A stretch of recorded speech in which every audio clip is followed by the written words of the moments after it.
Rowdy sheeter Biklu Shiva ಕೊಲೆ ಪ್ರಕರಣದಲ್ಲಿ ಶಾಸಕ ಬೈರತಿ ಬಸವರಾಜ್ಗೆ ಹಿನ್ನಡೆಯಾಗಿದ್ದು ಇದೀಗ ಅವರಿಗೆ ಬಂಧನದ ಭೀತಿ ಎದುರಾಗಿದೆ.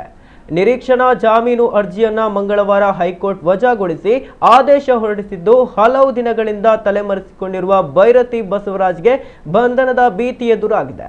ಬೆಂಗಳೂರಿನ ಹಲಸೂರು ಕೆರೆ ಸಮೀಪದ ಮನೆಯೊಂದರ ಎದುರು 2025ರ ಜುಲೈನಲ್ಲಿ rowdy sheeter Biklu Shiva alias Shivaprakash ಕೊಲೆಯಾಗಿತ್ತು. ಈ ಆರೋಪದ ಮೇರೆಗೆ ಜಗದೀಶ್, ಕಿರಣ್, ವಿಮಲ್, ಅನಿಲ್ ಮತ್ತು ಬೈರತಿ ಬಸವರಾಜ್ ವಿರುದ್ಧ ಭಾರತೀನಗರ ಠಾಣೆಯಲ್ಲಿ ಎಫ್ಐಆರ್ ದಾಖಲಾಗಿತ್ತು. ಜಮೀನು ವಿವಾದಕ್ಕೆ ಸಂಬಂಧಿಸಿದಂತೆ ಕೊಲೆ ನಡೆದಿದೆ ಎಂದು ಆರೋಪಿಸಿ ಶಿವಪ್ರಕಾಶ್ ತಾಯಿ ವಿಜಯಲಕ್ಷ್ಮಿ ದೂರು ನೀಡಿದ್ದರು. ಸದ್ಯ ಬೈರತಿ ಬಸವರಾಜ್ ವಿದೇಶಕ್ಕೆ ಪರಾರಿಯಾಗಿರುವ ಶಂಕೆ ಹಿನ್ನೆಲೆಯಲ್ಲಿ ಅವರ ವಿರುದ್ಧ ಲುಕ್ಔಟ್ ನೋಟಿಸ್ ಜಾರಿಯಲ್ಲಿದೆ. ರಾಜ್ಯದ ಸಿಐಡಿ ಪೊಲೀಸರು ಹೊರ ರಾಜ್ಯಗಳ ಪೊಲೀಸರ ಜೊತೆಗೂ ಸಂಪರ್ಕ ಸಾಧಿಸಿದ್ದು ಅವರ ಬಂಧನಕ್ಕಾಗಿ ತಂಡಗಳನ್ನು ರಚಿಸಿ ಕಾರ್ಯಾಚರಣೆ ನಡೆಸ್ತಾ ಇದ್ದಾರೆ.